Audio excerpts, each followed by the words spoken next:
नमस्कार दोस्तों, एक बार पुनः आप सभी का हार्दिक स्वागत है। मैं हूं एन के आज आपके सामने फिर से एक नए वीडियो के साथ। मित्रों, टारगेट बेंच के जितने भी सदस्य हैं सबको बहुत बहुत धन्यवाद कि आज आप लोगों ने मैंने एक टारगेट आपको दिया था कि आज आपको बाल विकास कंप्लीट टॉपिक तैयार करना है सिर्फ 2 घंटे में, और वो आप लोगों ने कर दिखाया। मुझे उम्मीद नहीं थी, उससे कहीं गुना आप लोगों ने बेहतर से बेहतर रिजल्ट दिया।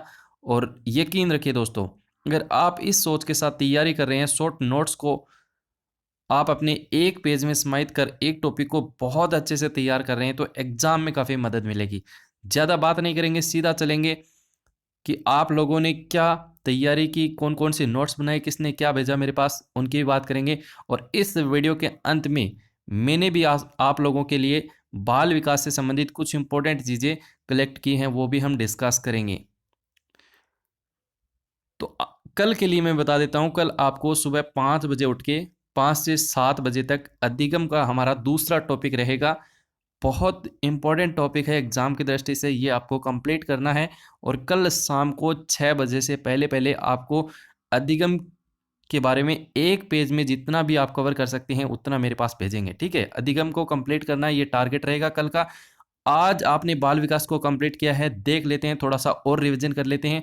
जिसको ये लगता है कि मेरा थोड़ा सा समय खराब होगा, तो कोई दिक्कत नहीं है, आप अपनी स्टडी कर सकते हैं। और जिसको लगे कि 2-4 मिनट ऐसे ही फालतू में हम वीडियोस देखते रहते हैं, तो ये ज्ञान का वीडियो भी देख लेते हैं, तो वो हमारे साथ देख लेते हैं। एक बात और बता देता हूँ, जिसने जो भेजा, जिसके पास जो नोट्स हैं, वो बेहतर से बेहतर हैं। आप इधर उधर से लेने की कोई ज़रूरत नहीं है, मैंने देखे हैं। सब चीज़ें बहुत अच्छे से आपने तैयार करके हैं और बहुत बढ़िया है, ठीक है। और ये मनोविज्ञान है, इसमें इधर उधर से थोड़ा बहुत होता रहता है।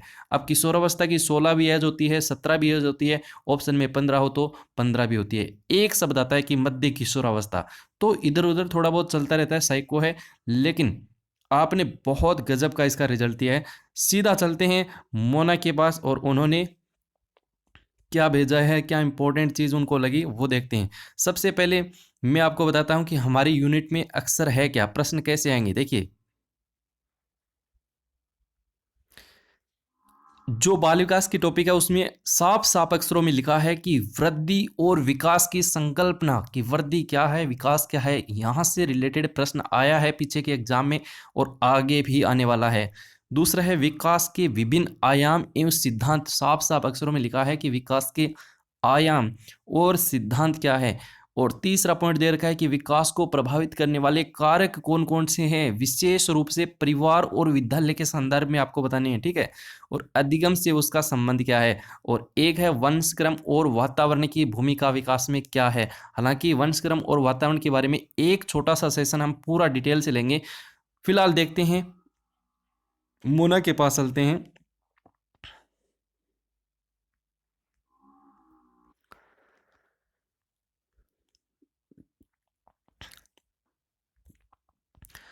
सबसे पहले इन्होंने लिखा है वृद्धि और विकास के बारे में। वृद्धि मात्रात्मक होती है, बिल्कुल सही है। और विकास के बारे में दो चीजें महत्वपूर्ण है, मात्रात्मक और गुणात्मक, वेरी गुड। इसके बाद विकास की अवस्थाएं, शेषावस्था, बाल्यावस्था और किशोरावस्था, 3 अवस्था हमारे लिए इंपॉर्टेंट है। एग्जाम की दृष्टि से देखें तो शेषावस्था और बाल्यावस्था बच्चों को बढ़ाना है, तो यहाँ तक प्रश्न बहुत ज्यादा पूछे जाते हैं रेट के एग्जाम में। फर्स्ट ग्रेड के एग्जाम में किशोरावस्था के प्रश्न लिए जाते हैं, लेकिन ऐसा जरूरी नहीं है, पीछे के एग्जाम में किशोरावस्था के भी प्रश्न आए हैं। सबसे पहले बात करते हैं कि जीवन का सबसे महत्वपूर्ण काल क्या है, तो शेष अवस्था है, ठीक है।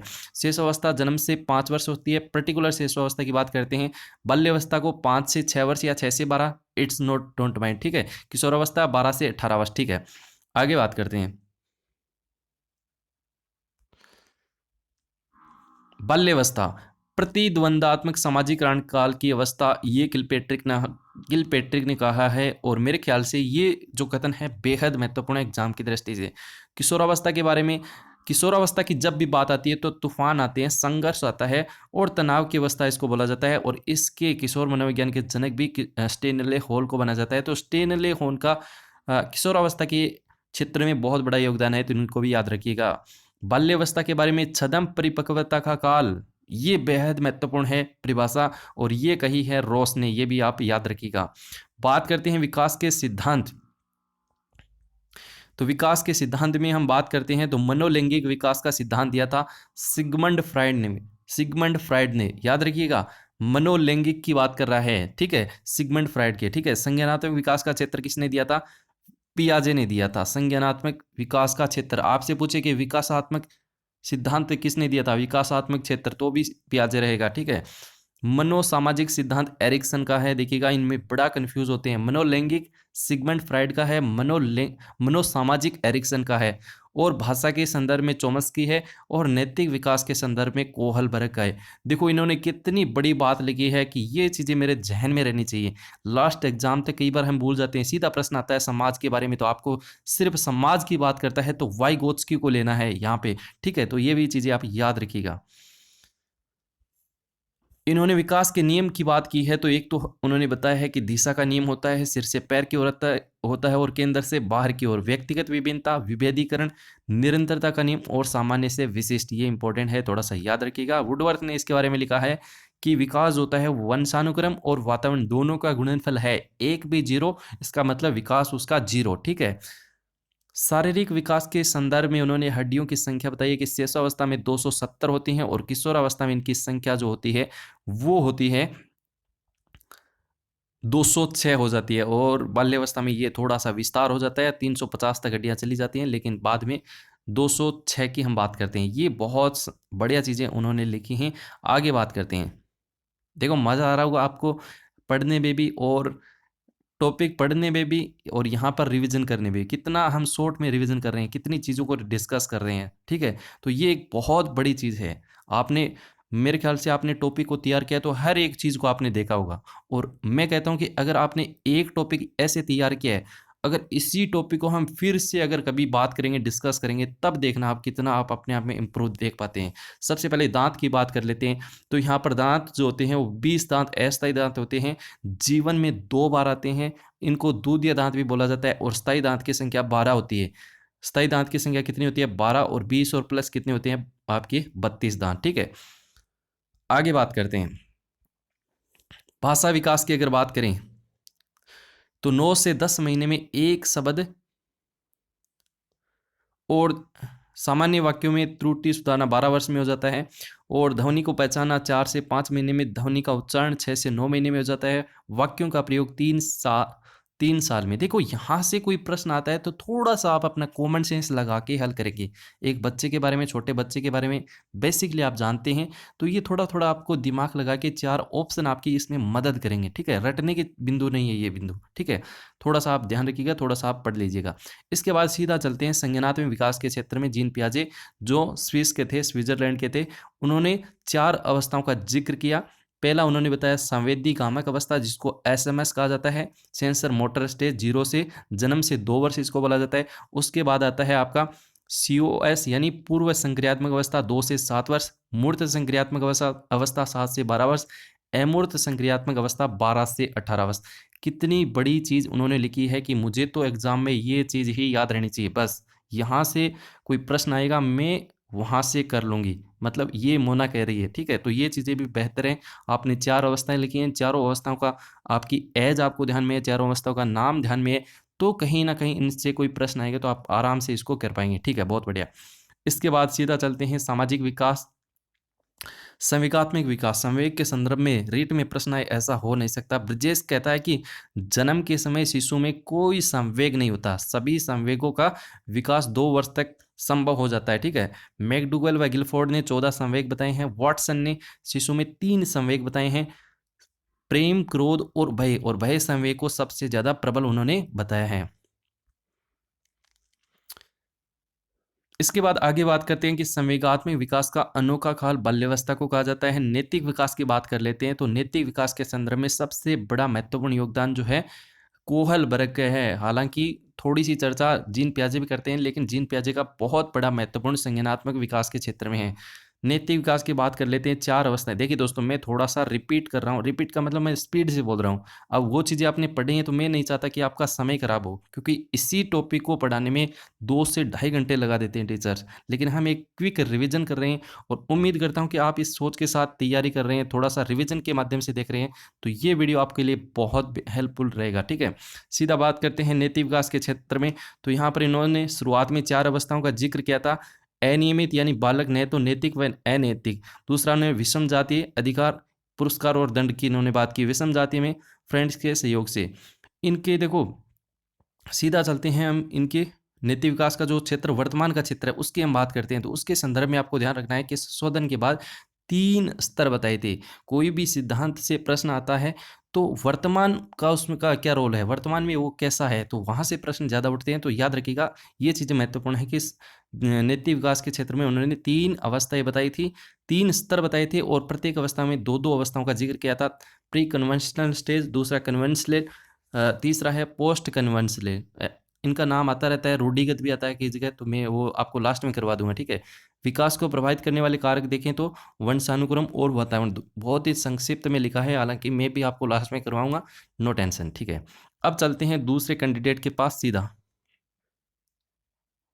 दूसरा जो कैंडिडेट है, नाम तो उसका मैं नहीं जानता, उन्होंने भेजी है पीडीएफ फाइल भेजी है एक, और थोड़ी सी धुंधली है लेकिन पढ़ने के लिए बहुत बढ़िया है। हमको सिर्फ कंटेंट से मतलब है, ठीक है, समझ रहे हैं, तो थोड़ा सा कंप्रोमाइज़ कीजिएगा।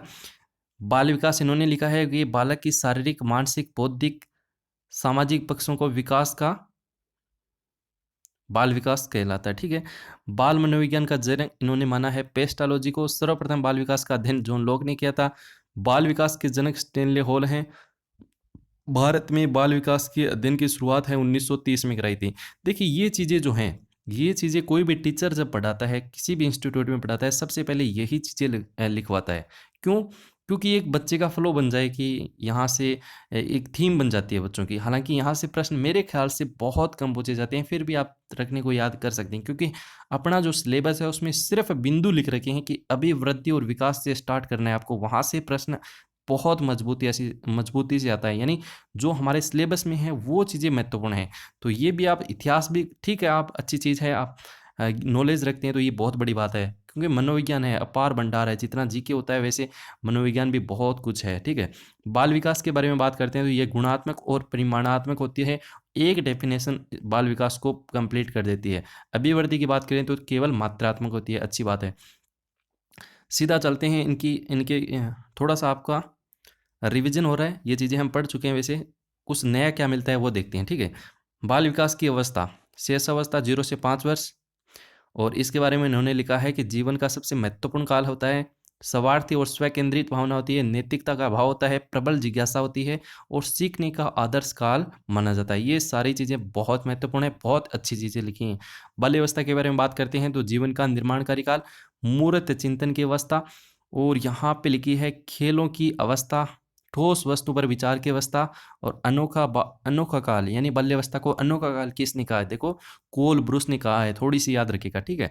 किशोरावस्था 12 से 18 वर्ष जीवन का कठिन काल होता है, अमूर्त चिंतन काल होता है, और किशोरावस्था के सिद्धांत इन्होंने लिखे हैं कि अकस्मात अचानक परिवर्तन आते हैं, ये स्टेनले हॉल ने कहा है। क्रमिक विकास का सिद्धांत भी थॉर्नडाइक, हॉर्लिंगबर्ग, ये चीज़ें इन्होंने लिखी हैं। आगे चलते हैं सीधा। जॉन लॉक ने कहा है कि जन्म के समय शिशु के मस्तिष्क कोरे कागज के समान होता है, यानी टेबुलर रासा। ये बहुत अच्छी चीज़ लिखी है, बहुत एग्जाम की दृष्टि से महत्वपूर्ण भी है। सीधा चलते हैं, विकास से संबंधित कुछ सिद्धांत या नियम की बात कर लेते हैं। तो इन्होंने लिखा है कि विकास की दिशा का सिद्धांत होता है, विकास के क्रम का सिद्धांत होता है, परस्पर आपस में सिद्धांत होता है, निरंतर विकास का सिद्धांत होता है, एकीकरण का होता है, वर्तुलाकार होता है, वंशक्रम और वातावरण की अंतक्रिया का होता है, सम्मान प्रतिमान का होता है, सामान्य से विशिष्ट की ओर होता है। सारी चीज़ें उन्होंने लिखती हैं, बहुत अच्छी चीज़ें हैं, कुछ ना कुछ चीज़ें आपके जरूर याद रही होंगी, ठीक है। इधर बात करते हैं, बाल विकास को प्रभावित करने वाले कारक की बात कर लेते हैं। तो यहाँ पर वंशानुक्रम प्लस वातावरण, विकास के बारे में वंशक्रम और वातावरण गुणनफल होगा, ठीक है। और ये बात किन्होंने कही है? वुडवर्थ ने कही है, ये याद रखिएगा। बाल विकास की प्रकृति कैसी होती है? वैज्ञानिक होती है। बाल विकास के अन्य सिद्धांत में हम बात करते हैं लैंगिक विकास का सिद्धांत, और क्या हुआ, 1 मिनट थोड़ा सा, ठीक है।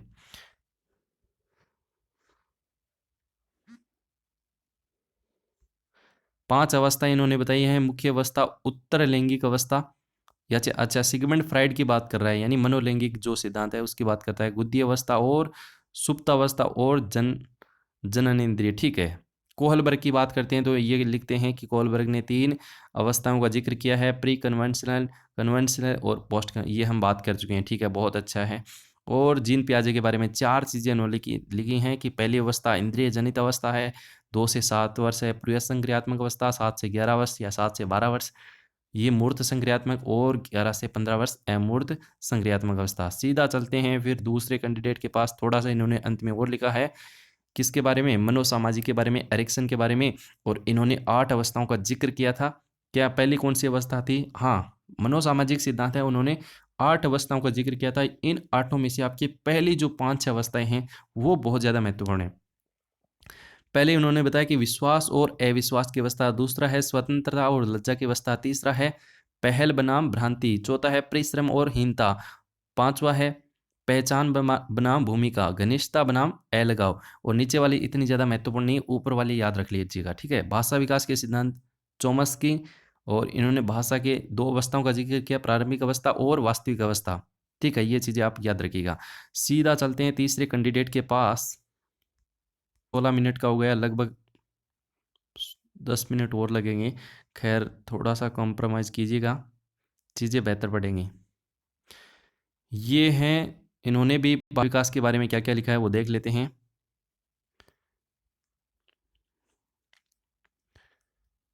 सीधा चलते हैं बाल मनोविज्ञान पर, मन के विज्ञान से, ठीक है। और ये अपने हिसाब से तैयारी कर रहे हैं। सीधा हम ले चलते हैं आपको प्रथम बार, ये चीज़ें प्रथम बार वैज्ञानिक अध्ययन पेस्टालोजी ने, और इनकी एक पुस्तक लिखी है बेबी बायोग्राफी, ठीक है। सर्वप्रथम अध्ययन जॉन लॉक ने, थॉमस ने। सीधा चलते हैं हम अभिवृद्धि और विकास पर, ठीक है।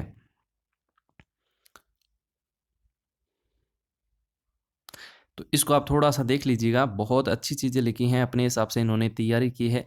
और थोड़ा सा मेरे को थोड़ा सा यहाँ पे कम रहा है चीज़ों को, थोड़ा आप देख लीजिएगा, बहुत बढ़िया लिखा है और इन्होंने अपने हिसाब से इसकी तैयारी की है। ये देखो मूल प्रवृत्तियाँ लिखी हैं, एक तरफ इनका संवेग भी लिखा है, ठीक है। बहुत बढ़िया जो भी है।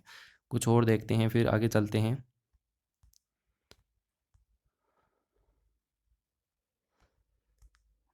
और भी हैं, जो रह जाए तो ये मत सोचना कि भाई मेरा नहीं आया, ठीक है। तो अपने हिसाब से सब ने तैयारी की है। इनकी जो पीडीएफ है वो मैं आपको टेलीग्राम पे भेज दूंगा, ठीक है। ये थोड़ा सा साफ लिखा है, इसको देख लेते हैं। विकास की अवस्था, गर्भावस्था में विकास 280 माह है।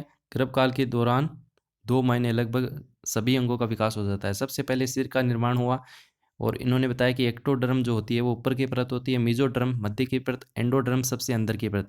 ये इतना बायोलॉजिकल नहीं पूछेंगे आपसे प्रश्न, ठीक है। फिर भी आप याद रखिएगा, गर्भाधारण के लिए प्रोजेस्टेरोन हार्मोन जिम्मेदार है, ये ठीक है। शेष अवस्था के बारे में इन्होंने लिखा है कि शेष अवस्था आदर्श काल है, सीखने की तीव्र अवस्था है, भावी जीवन की आधारशिला है, कल्पना लोकन है, खिलौने की अवस्था है, प्रबल जिज्ञासा है, नैतिक आचरण की शून्यता है, अनुकरण और अनुसरण की अवस्था है, ठीक है। बहुत बढ़िया। और भावी जीवन की आधारशिला है, ये सिगमंड फ्राइड बोलते हैं। गुड कहते हैं कि बालक की बुद्धि का आधा विकास जो है वो कहते हैं। वेलेटाइन सीखने का आदर्श काल कहते हैं। तीव्र विकास की अवस्था वॉटसन कहते हैं। जन्म के समय शिशु के में हड्डियों की संख्या यानी नवजात में हड्डियों की संख्या 270 होती है, बहुत बढ़िया। बाल्यावस्था के बारे में 5 से 12। खेलों की अवस्था, टोली की अवस्था, मिथ्या परिपक्वता, अनोखा काल किलपेट्रिक ने सामाजिक प्रतिद्वंदात्मक काल कहा है। वैचारिक क्रियाकाल की बात जीन पियाजे करते हैं। निश्चित ठोस वस्तु जीवन की, बहुत बढ़िया जो भी लिखा है, बहुत बढ़िया, मज़ा आ रहा है यार। आप इतनी चीज़ों को बहुत एक्सप्लेन करके आपने शॉर्ट नोट्स बनाए हैं, तो कुछ तो दिमाग में आपके पड़ा होगा और चीज़ें बेहतर लिखी आपने कम समय में। किशोरावस्था के बारे में इन्होंने लिखा है कि जीवन का कठिन काल होता है किलपेट्रिक, बसंत काल संघर्ष परिपक्वता, ठीक है। मूर्त चिंतन होता है, बहुत बढ़िया। आदर्श की घनिष्ठता, टीन एज, ये सारी चीज़ें वेलेटाइन, ठीक है, बहुत बढ़िया। मैं सीधा आपको ले चलता हूँ, जो भी लिखा है और कोई रह गया है तो कोई दिक्कत नहीं है, मैं सारी ये पीडीएफ है टेलीग्राम पे भेज दूंगा। आपको जो बेहतर पढ़ना है आप पढ़ लीजिए, इनमें कोई नई चीज़ मिले तो आपको पढ़ लीजिए। मैं चलता हूँ सीधा आपको मेरे नोट्स पे, शॉर्ट नोट्स पे मैंने भी बनाए हैं, और उनसे भी कुछ थोड़ा देख लेते हैं। बाकी चीज़ें आपने बेहतर लिखी हैं। सबसे पहले देखिएगा, अभिवृद्धि की बात करते हैं तो शारीरिक विकास, शारीरिक पक्ष की बात करते हैं, केवल शारीरिक पक्ष की बात होगी, मात्रात्मक होगी। और अभिवृद्धि एक समय के बाद रुक जाती है, यानी मध्य किशोरावस्था तक हम अभिवृद्धि की बात करते हैं। इसके संदर्भ में यहाँ पे देखें विकास के बारे में, तो ये अभिवृद्धि केवल शारीरिक विकास, जबकि विकास में सारे पक्ष आ जाते हैं, सारे आयाम की बातें होती हैं। ये निश्चित दिशा में होता है, इसका मतलब गुणात्मक और मात्रात्मक ये दोनों में आता है। और ये जो विकास होता है वो जीवन पर्यंत चलता है। इतना आप पढ़ते हैं विकास अभिवृद्धि के बारे में बहुत कुछ है, ठीक है। विकास के बारे में कुछ अलग चीज़ें पढ़ते हैं कि केंद्र से परिधि की ओर होता है, मस्तक अधोमुखी, ये सिद्धांत पढ़ते हैं, नियम पढ़ते हैं, सामान्य से विशिष्ट होता है और वर्तुलाकार होता है। और भी बहुत सारे नियम हैं जो मैंने पीछे आप लोगों ने लिखे हैं, बहुत अच्छी बात है, लेकिन इनको ज़्यादा ज़हन में रखिएगा, ठीक है। वुडवर्थ ने ये कहा है कि विकास जो होता है वातावरण और वंशानुक्रम का गुणनफल होता है, इनमें से एक भी जीरो हुआ तो सब कुछ विकास उसका जीरो होगा, जीरो के बराबर होगा, ठीक है। प्रभावित करने वाले कारक, बहुत सारे प्रभावित करने वाले कारक होंगे, उनमें कुछ कारक जिनमें आप कंफ्यूज होंगे वो लिख दिए मैंने कि लिंग का कारक जो है वो विकास को प्रभावित करेगा, आयु भी प्रभावित करेगी, परिपक्वता भी प्रभावित करेगी, बुद्धि भी प्रभावित करेगी, और भी बहुत सारे, परिवार है, अपना शिक्षा है, विद्यालय का वातावरण है, ये सारी चीज़ें प्रभावित करेंगी, लेकिन ये चीज़ें आपके जहन में होनी चाहिए, ठीक है। अवस्थाओं की बात करें तो अवस्थाओं की बात करें तो पर्टिकुलर हम शिशुअवस्था, बाल्यावस्था और किशोरावस्था की ही हम बात करते हैं, लेकिन दो वैज्ञानिक हैं जिनका याद रखना आपको, एक हरलोक, दूसरा है कोल्सनिक। हरलोक ने हरलोक की जो अवस्थाएं बताई थी उनमें एक बचपना अवस्था उन्होंने अवस्थाओं का जिक्र किया था, ये इंपॉर्टेंट है हमारे लिए। 3 से 11 वर्ष उनकी एज है, और एक है वे संधिकाल। पिछले साल 2015 में यहाँ से प्रश्न पूछा गया था वे संधिकाल के बारे में, तो वे संधिकाल की फिलहाल आपको एज ही ध्यान रखनी है, 11 से 15 वर्ष, और ये चीज़ें किसने बताई हैं? हरलोक ने बताई हैं, ये याद रखिएगा। कोल्सनिक की बात कर लेते हैं। कोल्सनिक में जो मध्य किशोरावस्था उन्होंने बताई है, मध्य किशोरावस्था का जो जिक्र किया है वो 5 से 9 वर्ष होती है, और खेल की आयु और गैंग एज इसको बोला जाता है। सीधा चलते हैं शेषावस्था, बाल्यावस्था और किशोरावस्था पे। शेषावस्था के बारे में देख लेते हैं। 0 से जन्म से 5 वर्ष होती है। प्लास्टिक एज किसने कहा है? प्लास्टिक एज तो वेलेटाइन ने कहा है, ठीक है। टेबुला रासा, कोरे कागज के समान होता है, इसको बोला जाता है टेबुला रासा, तो ये कहा है जॉन लोक ने, ये बात, ठीक है। शेषावस्था के बारे में सीखने का तीव्रतम काल किसने कहा है? वॉटसन ने कहा है। ये 3 चीज़ें, 3 इंपॉर्टेंट कथन है, वो याद रहने चाहिए। बाकी के कथन आपने लिखे हैं, बहुत अच्छी बात है, आपके जहन में है, ये उससे भी अच्छी बात है। सीधा आगे चलते हैं। अगर शिष्यावस्था के बारे में प्रश्न आए तो आपको जहन में रखना है कि ये आश्रितता की ओर होता है, यानी डिपेंडेंट रहता है, कल्पना लोक का नायक होता है, सामाजिक मुस्कान की अवस्था है, सामाजिकता का भाव बिल्कुल नहीं होता है, एक मुस्कान की अवस्था होती है, ठीक है। आत्म केंद्रित होता है, आत्म केंद्रित व्यवहार होता है, अंतर्मुखी आप इसको कह सकते हैं, अनुकरण कह सकते हैं, पुनरावर्ती कह सकते हैं। अनुकरण के माध्यम से सीखता है बच्चा 0 से 5 की एज में, कोई बात नहीं है। काम भावना इसमें शून्य होती है, सिगमंड फ्राइड कहते हैं। ओहो, काम भावना जो है वो इसमें प्रबल होती है, काम भावना सिगमंड फ्राइड करते हैं काम भावना की बात किसमें? शेष अवस्था में, ठीक है, ये चीज़ याद रखिएगा। सामाजिकता का अभाव होता है, ये मैंने बता दिया है। नवजात शिशु में हृदय की धड़कन आपसे पूछे तो 140 प्रति मिनट होता है, और मस्तिष्क का जो भार होता है वो 350 ग्राम होता है। बाद में धीरे धीरे जो है वो बढ़ जाता है, 1200-1300 के आसपास चला जाता है, ठीक है। संवेग की बात कर लेते हैं। शेष अवस्था में 3 संवेग वॉटसन ने प्रबल बताए, 3 संवेग बताए मुख्य रूप से कि प्रेम, क्रोध और भय। प्रेम, क्रोध और भय, 3 संवेगों की बात की है शेष अवस्था में किसने? वॉटसन ने। प्रेम, क्रोध और भय। ब्रिजिस कहते हैं कि नहीं, शेष अवस्था में कोई संवेग नहीं होता, उसकी जो वो सारी चीज़ें हैं वो उत्तेजना पे डिपेंड करती हैं, और ये बाद में ये कहते हैं कि 2 वर्ष तक सभी संवेग हैं वो ईर्ष्या सहित कंप्लीट हो जाती हैं। नवजात शिशु में कोई संवेग नहीं होता, ये बात कही है ब्रिजेश ने, ठीक है। कुछ चीज़ें मैंने और जोड़ी हैं, याद रखिएगा कि 1 वर्ष के बालक जो होता है वो 3 से 4 शब्द है, निरर्थक शब्द बोलता है, थुथलाकर बोलता है, ठीक है। 2 वर्ष का बालक 2 से 3 सरल वाक्य बोलता है, और 3 वर्ष का जो बालक होता है वो 4 से 5 सरल वाक्य बोल सकता है। ओडिपस ग्रंथि लड़कों में पाई जाती है, इलेक्ट्रा ग्रंथि लड़कियों में पाई जाती है, ये भी आप याद रखिएगा। शिक्षा की बात करें तो आदतें, बच्चों में पहले आदतों का निर्माण करो, फिर आदतें बच्चों का निर्माण करते हैं। सीधी सी बात है कि हम एक आदत डाल लेते हैं, फिर आदत हमारा निर्माण करती है, ये कथन है, ड्राइडेन का कथन है, ये याद रखिएगा। और रूसो ने कहा है कि जो बच्चे में शिक्षक 3 शिक्षक होते हैं मुख्य रूप से, हाथ, पैर और आँख, ये चीज़ें अब थोड़ी सी इंपॉर्टेंट नहीं है, फिर भी याद रखिएगा, थोड़ा सा ध्यान में रख लीजिएगा। सीधा चलते हैं बाल्यावस्था में। बाल्यावस्था 6 से 12 वर्ष। महत्वपूर्ण विशेषता क्या है? महत्वपूर्ण विशेषता इन्होंने बताई है स्थायित्व। स्थायित्व की बात की है बाल्यावस्था के बारे में, ये कथन है रोस का। रोस के कथन में आपको स्थायित्व वर्ड मिलेगा। और बाल्यावस्था की सबसे महत्वपूर्ण अवस्था की बात करें, स्थायित्व की बात करते हैं। हर चीज़ में आप मानसिक विकास की गति में देख लीजिए, किसी भी चीज़ में आप वस्तु स्थायित्व की बात करते हैं तो भी बाल्यावस्था आता है। तो कहीं ना कहीं विशेषता में स्थायित्व शब्द की बात आती है तो आप रोस को याद करेंगे।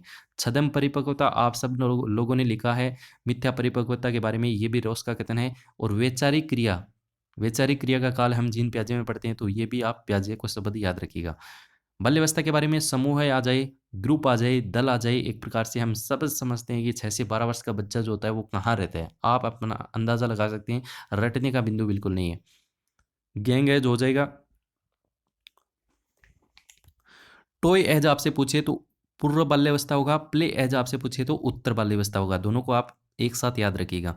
संग्रह प्रवृत्ति होती है, बहिर्मुखी व्यक्तित्व होता है, वास्तविक जगत में प्रवेश करता है, समलिंगी प्रेम होता है, सजीव निर्जीव करने में अंतर इतना बालक को पता लग जाता है। और चीज़ें इसके बारे में आपने लिखी हैं, बहुत बढ़िया है। थोड़ा सा बात कर लेते हैं किशोरावस्था के बारे में। किशोरावस्था को 13 से 21 वर्ष, और इसका किशोरावस्था में एक, जैसे बाल्यावस्था में सबसे इंपॉर्टेंट कथन क्या था, स्थायित्व है, और किशोरावस्था में सबसे इंपॉर्टेंट कथन जो है वो है व्यक्तित्व है। सबसे इंपॉर्टेंट कथन है वो है परिवर्तन। अचानक परिवर्तन आते हैं, सब लोग याद भी, सब लोगों को पता भी है। थोड़ा सा आप इसको ऐसे याद कीजिएगा कि किशोरावस्था की सबसे बिग यानी बड़ा होता है, सबसे बिग विशेषता क्या है, परिवर्तन।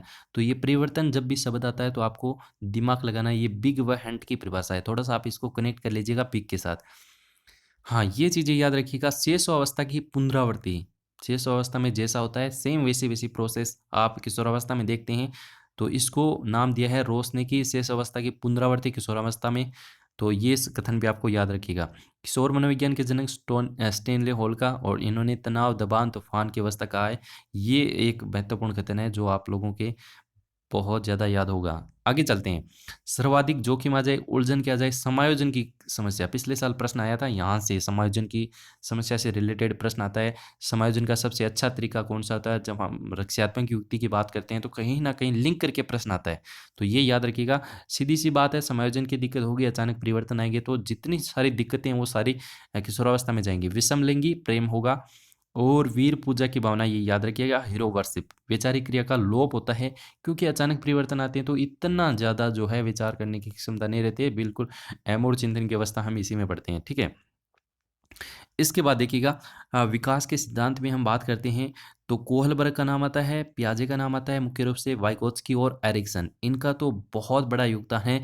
कोहलबर्ग हम जानते हैं नैतिक क्षेत्र में बात करते हैं, पियाजे संज्ञानात्मक क्षेत्र में, और वाइगोत्स्की का नाम जो आता है वो समाज की क्षेत्र में आता है। एरिक्सन ने संपूर्ण जीवन को भागों में बांटा है, वो चीज़ें विकास के बारे में आती हैं, तो इनको भी आप याद रखिएगा। वाइगोत्स्की जो है रूस के हैं, रशिया के हैं, और इनके जो सिद्धांत है उसमें आप जेडपीडी की बात करेंगे, संभावित विकास का क्षेत्र, और स्कोफोल्डिंग, जिसको ढांका पाड़ एक बोला जाता है, तो ये वर्ड आपको कहीं ना कहीं ऑप्शन में मिले, इंग्लिश में आपको वर्ड मिले, तो ये वाइगोत्स्की का सिद्धांत होगा। स्विस के जो पियाजे की बात कर लेते हैं, तो पियाजे नैतिक विकास के क्षेत्र में कुछ बातें नहीं करते हैं, तो दो बातें बताते हैं। एक तो बताते हैं हिटेरोनोमस मोरिलिटी, जो हिटेरोनोमस मोरिलिटी है ये नैतिक विकास के क्षेत्र में दो चीजें बताते हैं। एक बताते हैं ऑटोनोमस मोरिलिटी, इनमें क्या होता है,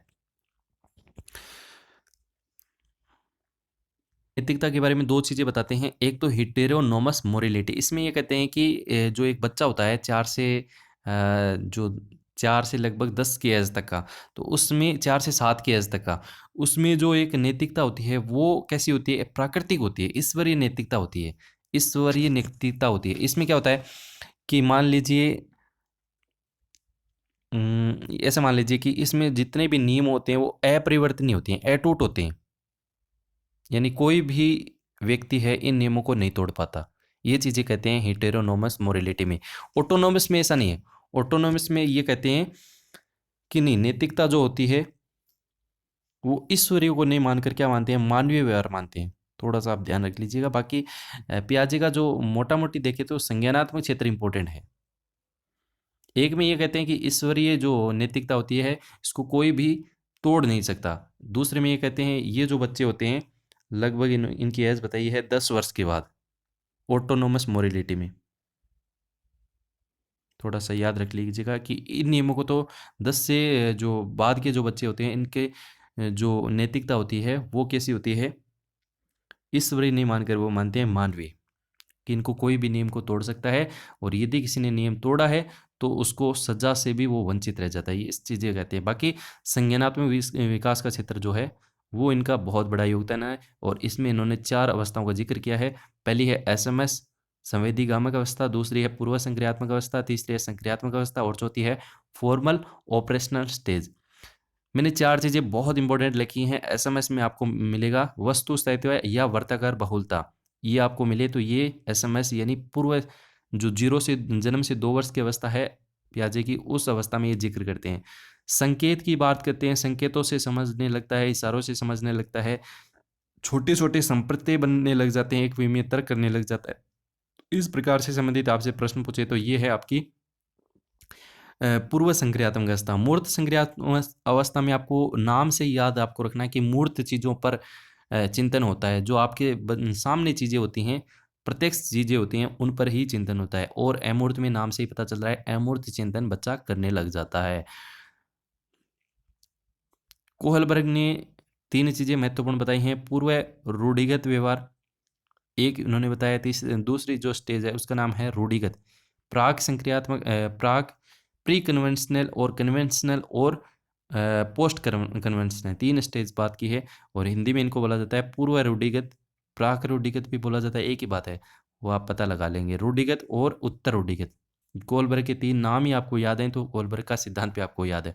पूर्व रूढ़िगत में क्या होता है, 4 से 10 वर्ष के बच्चे में दंड और अहंकार की भावना होती है, ठीक है। रूढ़िगत में क्या होता है, इसमें सामाजिक रूढ़िगत व्यवहार रहता है। और उत्तर रूढ़िगत में तर्क चिंतन सामाजिक व्यवहार तो होता है, लेकिन उसमें बच्चे का खुद का तर्क होता है, चिंतन होता है, खुद का विवेक होता है। इस प्रकार की चीज़ों को ज़हन में रखकर वो सामाजिक व्यवहार करता है। तो कहीं न कहीं हमने सारी जो इम्पोर्टेंट चीज़ें हैं जो आपकी फर्स्ट यूनिट है बाल विकास, उसकी जितनी भी महत्वपूर्ण चीज़ें हैं वो हम सब ने मिलकर एक पेज में समाहित करके उसको एक रिपिटेशन लगा लिया है। उम्मीद करता हूँ ये चीज़ें बहुत बेहतर एग्ज़ाम की दृष्टि से अगर आपने मन से इसको पढ़ा है, तैयार किया है, तो मज़ा भी आया है और वास्तव में आप चीज़ें को बेहतर भी समझे होंगे। तो आज के इस सेशन में इतना ही। वीडियो कैसा लगा, वीडियो का मतलब है अपना टारगेट बेंच कैसा लगा, इसके बारे में ज़रूर लिखिएगा। कल आपका टॉपिक है अधिगम वाला और उसको भी आप बहुत अच्छे से तैयार करेंगे, ऐसी मेरी पूरी उम्मीद रहेगी। आशा करता हूँ कि ये वीडियो अच्छा लगा होगा और हमारा जो ये बेंच है वो भी आपको पसंद आया होगा। इसके लिए आप इस वीडियो को लाइक ज़रूर कीजिएगा, अपने दोस्तों के पास शेयर कीजिएगा। मिलते हैं कल 10 बजे रात को, तब तक के लिए शुक्रिया। बाय बाय, जय हिंद, जय भारत।